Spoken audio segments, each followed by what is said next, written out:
সমিতি না, এটা ক্লাব না যে চালাই দিলেন। জি, আপনি এত জনবল ব্যবহার করেছেন, একটা সুন্দর নির্বাচন উপহার দিছেন, সেই নির্বাচনে গণভোটে হাতে কত পড়েছে নাতে কত পড়েছে সেগুলো প্রকাশ করেছেন। প্রকাশ করার পর তার ভিত্তিতে অলরেডি রেজাল্ট পাবলিশড হয়ে গেছে। শুধু তো ওই গণভোটের ভোটই গণেন নাই, যারা দলীয় ভোট নির্বাচন যারা করে তাদের ভোটও গণনা করছেন, এবং সেই ভোট চলাকালীন সময় কিংবা ফলাফল যখন চূড়ান্তভাবে আসে নাই, এর ভিতরে অনেকগুলো অভিযোগ আসছে। সেই অভিযোগ আমার নয়, ওনারও না, সেই অভিযোগটা আসছে অন্য দলের পক্ষ থেকে।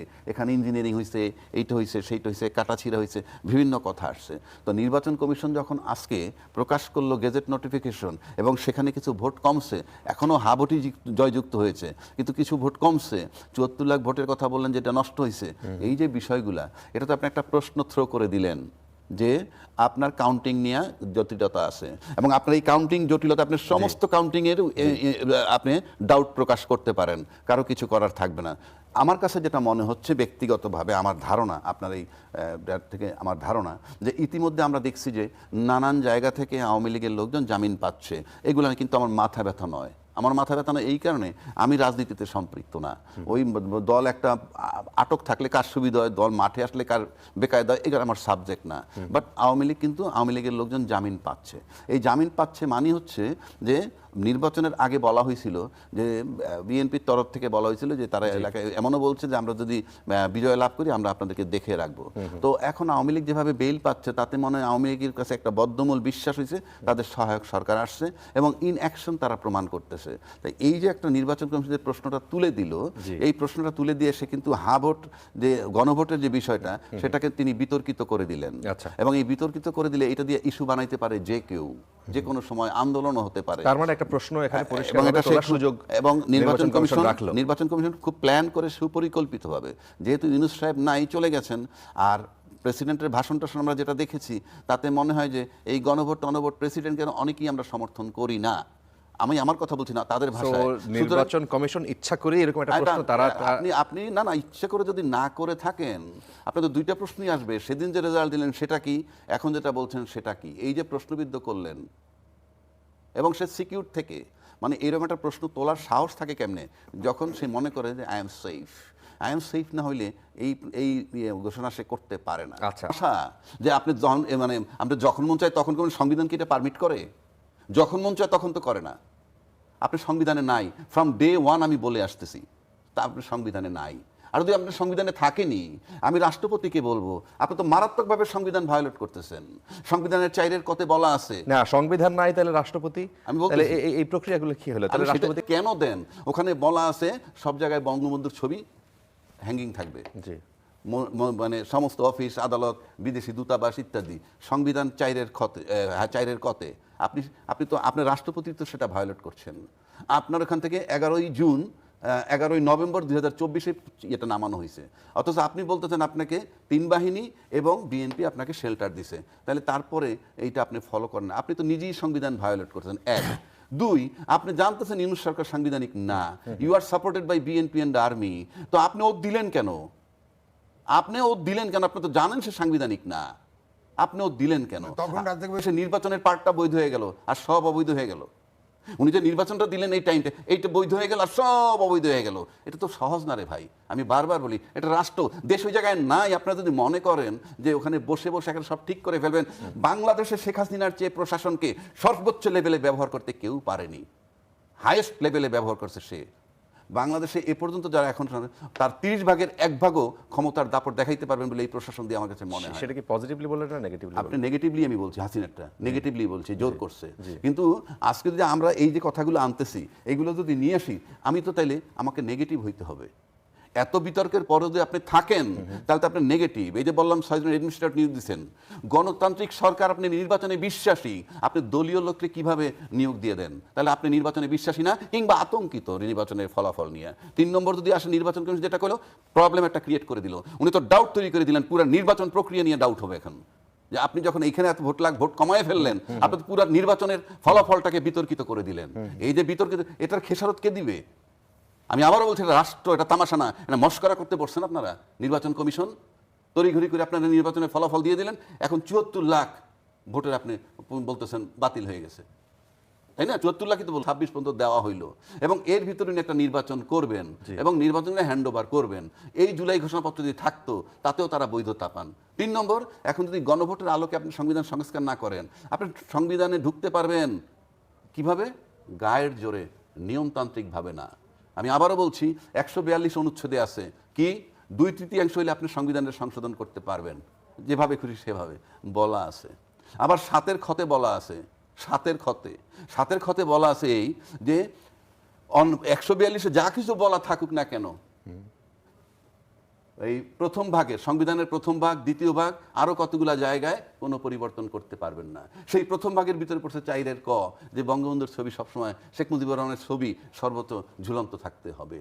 কিন্তু আপনি এগুলি পরিবর্তন করতে পারতেছেন না, অথচ রাষ্ট্রপতি ভায়োলেট করতেছে। নির্বাচিত সরকার এখন যারা সংবিধানের দোহাই বারবার দিতেছে, তারাও কিন্তু একইভাবে সংবিধান ভায়োলেট করতেছে।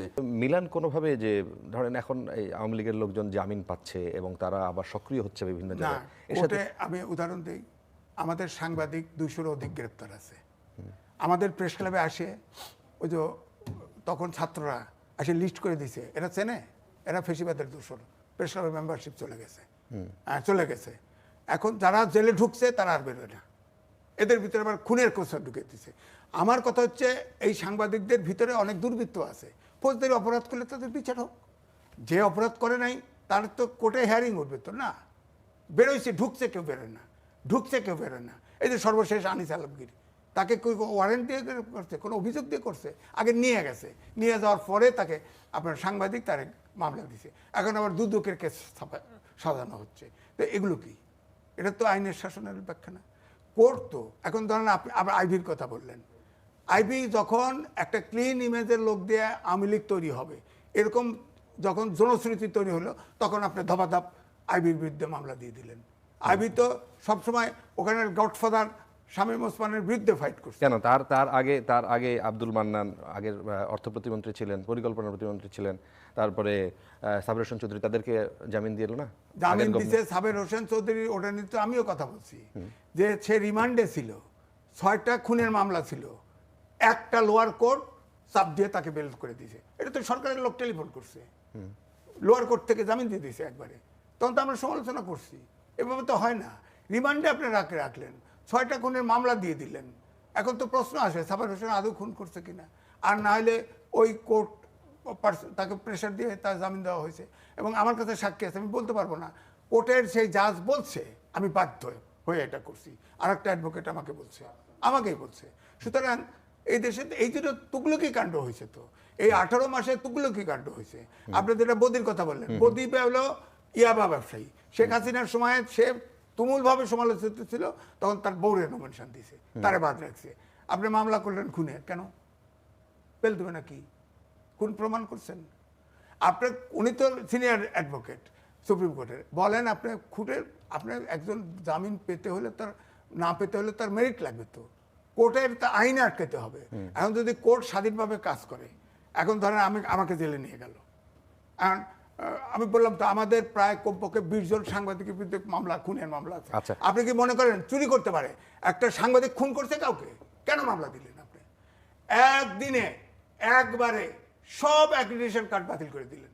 তুগলকি কাণ্ড না? পৃথিবীতে ইতিহাসে আছে এটা, পৃথিবীর ইতিহাসে। সব সাংবাদিকের আমি জেদ করে ঘোষণা করছি যে ওই সরকার, অর্থাৎ অন্তর্বর্তীকালীন সরকার সময় আমাকে চেষ্টা করছে অ্যাক্রিডিটেশন কার্ড নেওয়ার জন্য, আমি নেইনি। এখন সরকার চলে গেছে, আমি অ্যাপ্লাই করবো তো, নেবো তো। কোথাকার অ্যাক্রিডিটেশন কার্ড? সেক্রেটারিয়েটের সাংবাদিকদের অ্যাক্রিডিটেশন। এখানে অজুহাত দেখানো হলো, একবার প্রেস সেক্রেটারি বললো, অনেকে ওই আওয়ামী লীগের কর্মী অমুক, অনেকে পাইছে। আজকে বিএনপি বিচার প্রক্রিয়ায় হস্তক্ষেপ করছে বলে অভিযোগ করেছেন জাতীয় নাগরিক পার্টি এনসিপির আহ্বায়ক নাহিদ ইসলাম। তিনি বলেছেন যে বিএনপি বিনা কারণ এবং বিনা অভিযোগে ট্রাইব্যুনালের চিফ প্রসিকিউটরকে সরিয়ে দিল, বিচারে তাদের নানা ধরনের হস্তক্ষেপের কথা আমরা শুনতে পাচ্ছি। তিনি বলছেন যারা ভিকটিম এবং সাক্ষী ছিলেন তাদের নানা ধরনের হুমকি দেওয়া হচ্ছে। এখন ট্রাইব্যুনালের চিফ প্রসিকিউটরকে সরিয়ে দেওয়াকে বিচার প্রক্রিয়ায় হস্তক্ষেপ বলা যায় কিনা? না, দেখেন, আমেরিকাতে কিন্তু বিচারপতি নিয়োগ করে যে সরকার ক্ষমতায় আসে, ক্ষমতায় আসে, চেঞ্জ করতে পারে। কিন্তু আমার কথা হলো পারসেপশন একটা ব্যাপার, এই মুহূর্তে চেঞ্জ হয়তো না করলেও ভালো হতো।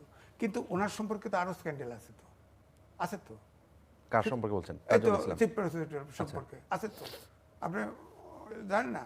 উনি আর শিশির মনির নিয়ে কথা আছে না, যে রাজসাক্ষীটা হলো কেমনে, একটু আগে বলা হলো না, আইজিপি রাজসাক্ষী হয়েছে কি বেসিসে, এবং প্ল্যান করে একটা একটা ওই যে ইয়েতে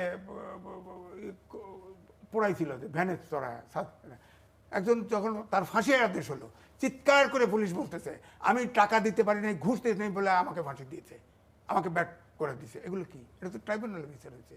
এই অভিযোগগুলো তো লোক তো এখনো আছে, ফাঁসি হয় নাই তো, তারা জিজ্ঞান যে সে যে যারা টাকা দিতে পারছে তারা বেঁচে গেছে, যে টাকা দেয় নাই সে বলি পাঠা হয়েছে, তার ফাঁসি হয়ে গেছে। কাকে টাকা দিছে? ওই তো এইগুলি তো হয়। যারা নেগোশিয়েট করছে তাদের আমার কাছে প্রমাণ আছে নাকি? আপনি যেভাবে খোঁচাইতেছেন ইশারাই কাফি, বুঝে নেন, বুঝে নেন। আচ্ছা, অ্যাডভোকেট বসে আছে না, ওনারা কিভাবে কি করতে হবে ওনারা ভালো বোঝে। হ্যাঁ, তো অভিযোগ আছে, এগুলো তো প্রমাণ আমি দেবো না। এটা যদি কোর্টে ওঠে, উনি চ্যালেঞ্জ করলে কোর্টে উঠলে প্রমাণ হবে, কোর্টে উঠলে প্রমাণ হবে, তাছাড়া কেমনে প্রমাণ হবে? আচ্ছা। তো সুতরাং আমার বক্তব্য হচ্ছে, ধরেন এই যে বাংলাদেশ ব্যাংকের গভর্নর, হ্যাঁ, তিনি তো টক শো আছে, তার সাথে আমি টক শো করছি, লোকটা ভালো, লোকটা এতে কোনো ভালো।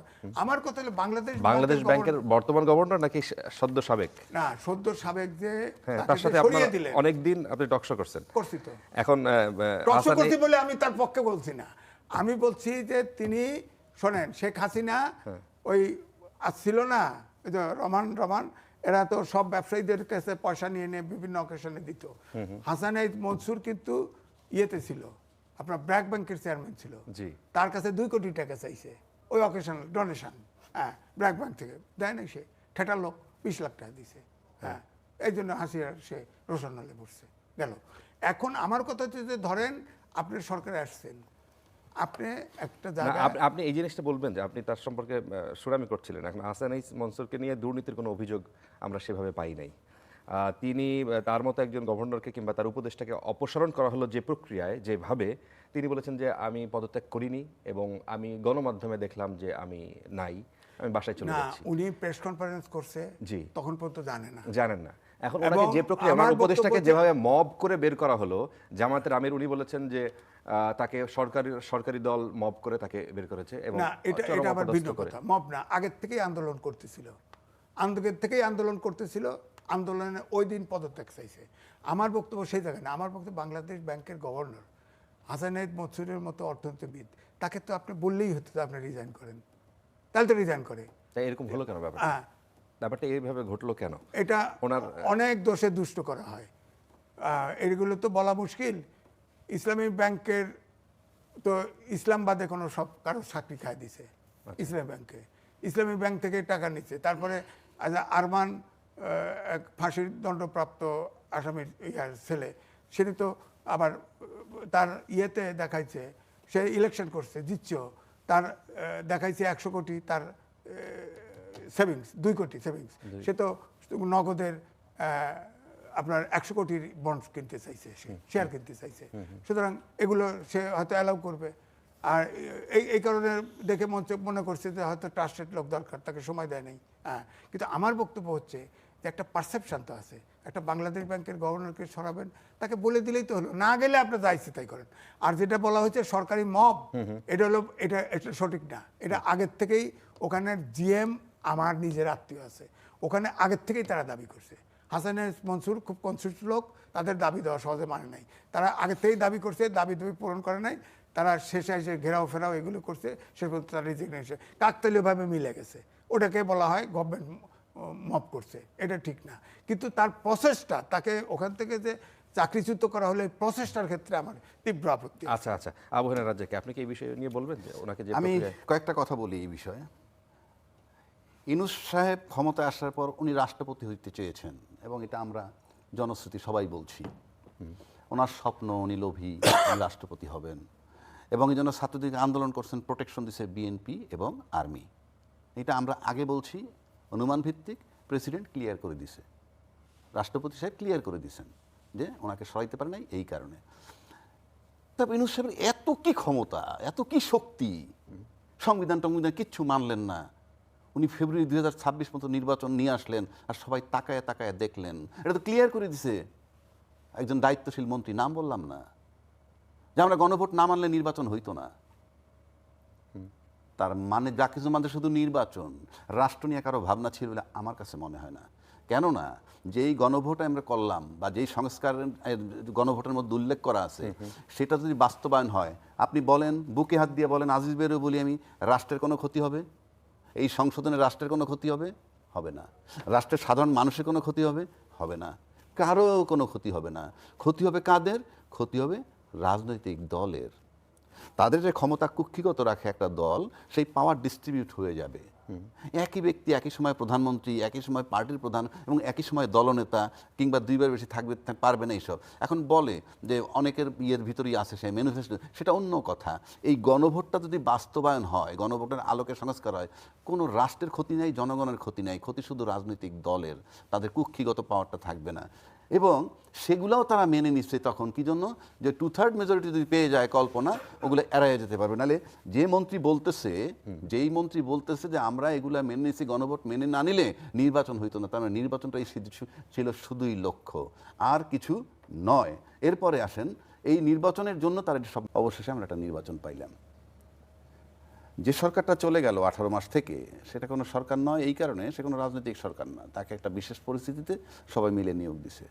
এবং এই ধরনের সরকার যখন হয়, কিংবা সামরিক শাসন যখন হয়, কিংবা অন্তর্বর্তীকালীন তত্ত্বাবধায়ক সরকার যখন থাকে, বা বিশেষ পরিস্থিতির সরকার থাকে যারা নির্বাচিত নয়, এই সমস্ত ক্ষেত্রে সাধারণত আপনার প্রশাসক নিয়োগ করে বিভিন্ন জায়গায়। জি। এবং ইউনূস সাহেব এসে কিন্তু সমস্ত নির্বাচিত প্রতিনিধি যারা ছিল, কাউন্সিলর সব বাতিল করে উনি প্রশাসক নিয়োগ দিছে, এবং সিটি কর্পোরেশন অফিসার দ্বারা কাউন্সিলরের কাজটাও চালাই আসতেছিল। এই সরকার, আবারও বলছি, নির্বাচনের জন্য দীর্ঘ 18 মাস তাদের শুধু নির্বাচন। তাহলে তারা তো নির্বাচিত সরকারের ক্ষমতায় বসলো, এবং সে খুব দ্রুত গতিতে, তড়িৎ গতিতে আপনি দেখেন 6টা সিটি কর্পোরেশনে পূর্ণ মেয়াদে প্রশাসক নিয়োগ দিলেন। তারপরে ওদের বরিশাল সিটি কর্পোরেশনে নিয়োগ দিয়েছেন। কাকে দিয়েছেন নাম বলার দরকার নেই, তারা দিয়েছেন। এবং সব জায়গায় বসাইছেন কিন্তু ওরা দলীয় লোক, তাদের দলের নেতা যারা, তাদেরকে বসাইছেন। পত্রিকা অলরেডি আসে। না, এখানে কি আপনি প্রত্যাশা করেন যে অন্য দলের লোক তারা বসাবে? নট দ্যাট, সেটা পরের চ্যাপ্টার। আচ্ছা। আপনি যখন দলীয় লোকের বসাবেন, সাধারণত এই সমস্ত ক্ষেত্রে প্রশাসক নিয়োগ হয় আমলা থেকে, আচ্ছা সাধারণত। আচ্ছা। কিন্তু আপনি দলীয় সরকার, নির্বাচিত সরকার ক্ষমতায় গিয়া আপনি দলীয় লোক বসাচ্ছেন। তো দলীয় লোক যখন আপনি বসাবেন, আপনার তো নির্বাচন প্রক্রিয়াটা ম্যান্ডেটরি। কেন ম্যান্ডেটরি? নির্বাচনের মাধ্যমে প্রক্রিয়া হইলে আপনি যে 6 জনকে বসাইছেন, সেই 6 জনই যে নির্বাচিত হবে ভোটে, তার তো কোনো গ্যারান্টি নাই। কেউ তো পরাজিত হতে পারে। তাহলে আপনি যে বসাই দিতেছেন, তাহলে তো আপনি নির্বাচনকে এড়িয়ে যাচ্ছেন। নির্বাচনকে এড়িয়ে আপনি দলীয় ব্যক্তিদেরকে বসাচ্ছেন। এখানে তো দলীয় লোক বসলে নির্বাচনের মাধ্যমে বসবে, আপনার কোনো উপায় নাই, আপনি এইভাবে বসাইতে পারেন না। আর যেহেতু প্রশাসক অলরেডি ওই সরকার বসাই গেছিল, সেক্ষেত্রে আপনি 2 মাস 3 মাস 4 মাস পরেও নির্বাচন দেন, ওই প্রশাসক কিন্তু চালাইতে পারত। এবং ওই প্রশাসক কি কারো পক্ষপাতিত্ব করবে না? তর্কের খাতিরে বলছি, ধরা যাক কথা আছে যে ওই সরকারের মানে প্রিয় লোকদেরকে বসাইছে, কিংবা এনসিপিকে প্রেফার করে এই ধরনের লোক প্রশাসক নিয়োগ করছে, কিংবা আসিফ মাহমুদ ছিল এটার ভিতরে। কিন্তু যখনই ক্ষমতায় পালাবদল হয়ে গেল, তখন কিন্তু ওই লোকগুলা থরথর করে কাঁপবে, এটাই স্বাভাবিক। যারা প্রশাসক, যাদেরকে নিয়োগ দেওয়া হয়েছিল, বরং তারা প্রশাসক থাকলে এই সরকারের অধীনে যতদিন পর্যন্ত নির্বাচন না হয়, ততদিন পর্যন্ত এই অ্যাডমিনিস্ট্রেটর যারা ছিল তারা থরথর করে কাঁপতো, অর্থাৎ কাজগুলো ভালো হতো। কিন্তু আপনি যখন দলীয় লোককে বসায় দিলেন, তখন কিন্তু সরকারকে দলীয় লোক এত কেয়ার করে না, কারণ প্রত্যেকের মর্যাদা তো একটা লেভেলের, একটা মেয়রের মর্যাদা মন্ত্রী লেভেলের, প্রতিমন্ত্রী বা মন্ত্রী লেভেলের। সুতরাং দলীয় লোক যখন বসায়, তখন আমরা বাইরে থেকে দেখি মন্ত্রী, মেয়র, কিন্তু তারা যখন এক টেবিলে বসে আড্ডা মারে, তখন মনে হয় যে 5 জন বন্ধু আড্ডা মারে। আপনি দেখবেন 5 জন এসপি যদি এক জায়গায় বসে একই কোর্স মেয়েটের আড্ডা মারে, তখন মনে হয় না এসপি, মানে স্কুল ফ্রেন্ড আড্ডা মারতেছে। বিষয়গুলো এইরকম। তো আপনি যখন এদেরকে নিয়োগ দিয়ে দিলেন, তখন তারা পরিষ্কার আপনার লোক হলো। নির্বাচনের মাধ্যমে তাদেরকে নিতে হবে। আপনি কিভাবে নিশ্চিত হইলেন যে নির্বাচন হলে সবাই জিতে যাবে? না, সেই নিশ্চয়তা না, কিন্তু 1 নম্বর। 2 নম্বর হলো, আপনি যদি গণতান্ত্রিক প্রক্রিয়া বিশ্বাস করেন, তাহলে তো অপোজিশন লোক আছে, এবং তারা তো 31% ভোট পেয়েছে। জি, এই যে যারা 11 দলীয় জোট 31% ভোট পেয়েছে, তারা তো বঞ্চিত হচ্ছে, ভোটাধিকার থেকেও বঞ্চিত হচ্ছে, এবং আপনিও নিশ্চিত না যে আপনার লোক জিতবে কিনা।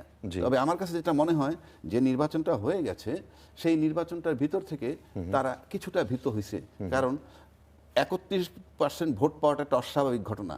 এই আজকের যে 11 দলীয় জোট যারা পেয়েছে, এবং সেখান থেকে তাদের একটা ভীতি সঞ্চার হয়েছে বলে মনে হয়। কেননা 50টা সিটের খবর পাওয়া গেছে, 50-53টা সিট, যেটা 70 ভোট থেকে 5,000 ভোটের ব্যবধান। সুতরাং হ্যাঁ, এটা একটা আতঙ্ক আমার কাছে মনে হচ্ছে, এবং আমার কাছে মনে হয় যে আমি সেট আপ করলাম, প্রশাসক নিয়োগ করার মানে হচ্ছে এই যে আমি সেট করলাম আমার লোক, তারা যদি প্লট তৈরি করতে পারে এবং নির্বাচনের পরিস্থিতিতে যদি তারা মনে করে যে নির্বাচন দিলে অ্যাবসলিউটলি তাদের পক্ষে যাবে, তখন এই নির্বাচন দিবে, নয়তো এটাকে প্রলং করবে। কারণ আপনি যখন 2/3 মেজরিটি পেয়ে যান, তখন কিন্তু আপনার কারো দিকে তাকাইতে হয় না। এই কারণে, তা না হলে 2/3 মেজরিটি পেয়েছেন বলেই এটা একটা সিমটম যে সরকার কোন দিকে যেতে পারে, সরকারের রাষ্ট্র পরিচালনার যে অ্যাটিটিউড বা চিন্তা ভাবনা, এটা রিফ্লেকশন এখানে। এবং আমার কাছে মনেই হয় যে এদেরকে বসানো হয়েছে প্ল্যাটফর্ম তৈরি করার জন্যে, যে যাতে তারা নির্বাচনের প্রশ্ন যদি আসে নিশ্চিত হওয়ার জন্য। তা না হলে আমি কোনো যুক্তি দেখি না, এবং এই গণতান্ত্রিক সরকারের সাথে কোনোভাবেই এটা মানায় না। আচ্ছা। কারণ আপনার নির্বাচনে বিশ্বাসী, নির্বাচন নিয়ে আপনার কথা কিন্তু স্থানীয় সরকার মন্ত্রী কিন্তু বারবার বলছেন যে তারা দ্রুত নির্বাচনের জন্য তারা প্রস্তুতি নেবেন। আপনি প্রস্তুতি নেন না, আপনি 3 মাস পরে করেন, আপনার এখনই নিয়োগ দিতে হইলো কেন? যদি মনে করেন ইউনূস সরকার যাদের না, এখনই নিয়োগ না দিয়ে যেই প্রশাসকরা ছিলেন তারা আগের সরকার, অর্থাৎ ডক্টর ইউনূস সরকারের ঘনিষ্ঠ মানুষ, অথবা যে আপনি বলেন আসিফ মাহমুদ সজীব ভুইয়া, তারা তাদের মতো করে বসিয়েছিলেন এবং তাদের নামে বিতর্কও ছিল। তো তাদেরকে রেখেই আপনি বলছিলেন তাদেরকে রেখেই এই সরকার চালাতে। না না না না, তাদেরকে যদি নাও রাখেন, আমি তো বলেছি সরকার যখন বদল হয়ে গেল, তারা যখন 2/3 মেজরিটি পেয়ে গেল, ওই প্রশাসক কিন্তু থরথর করে কাঁপবে। জি, সেই কারণে আমি বলছি তাদেরকে রাখতে পারতেন। আর যদি মনে করেন না তাও রাখবেন না, তাহলে আপনি প্রশাসক নিয়োগ দিলে সাধারণত আপনার আমলাদের ভিতর থেকে দেয়া হয়। জি। আর দুই হচ্ছে, আপনি তো আবার কমিশনার চিন্তা করেন, কাউন্সিলর, ইউনিয়ন চেয়ারম্যান, এগুলো যে চিন্তা করেন, অনেক কাজ আছে যেগুলো তারা করে, ওই পর্যন্ত মেয়রদের কাজ না। সেই জায়গাগুলো তো বসে আছে এখনো। আচ্ছা, সেই জায়গাগুলো আপনি কি করবেন? সেই জায়গাগুলো কি আপনি নির্বাচন করবেন? তাহলে যদি সেটা, তার মানে হচ্ছেই আপনি যদি এই আসনগুলায় মেয়র বসাই দিয়ে আপনি যদি মনে করেন মাঠের কাজটা করবেন, যেখানে আপনার পরিকল্পনা, উপজেলা চেয়ারম্যান, ইউনিয়ন চেয়ারম্যান নির্বাচন করবেন, সেটা কি এনশিওর করতে চাচ্ছেন কিনা? তার গণতান্ত্রিক সরকারের এটা কোনোভাবেই মানায় না। কারণ আপনার দীর্ঘ দেড় বছর শুধুই নির্বাচনে বিশ্বাসী বারবার বলেছেন, সেই নির্বাচনে বিশ্বাসী হয়ে আজকে 2/3 মেজরিটি পাওয়ার পর প্রশাসক নিয়োগ, এবং সেটা আপনার দলীয় লোক, এই দলীয় লোক নিয়োগ দিয়েছেন শুধুমাত্র আপনার প্লট তৈরি করার জন্য। যেই ব্লেমগুলো ছিল ওই আসিফ মাহমুদকে নিয়ে, তারা যখন হয়েছিল যে তারাও প্লট তৈরি করতেছে, এবং স্থানীয় নির্বাচনের কথা তারা যখন আগে বলছে, তখন তারা বলছে যে ক্ষমতায় থেকে তারা প্লট তৈরি করে তারপরে এটা করবে। তা আমি এটা কোনোভাবে গ্রহণযোগ্য মনে করি না। 2 নম্বর, 31% ভোট পাওয়া বিরোধী দলকে আপনি পুরা এড়ায় গিয়া আপনি আপনার দলীয় লোক নিয়োগ দিচ্ছেন। দলীয় লোক নিয়োগ না দিতেন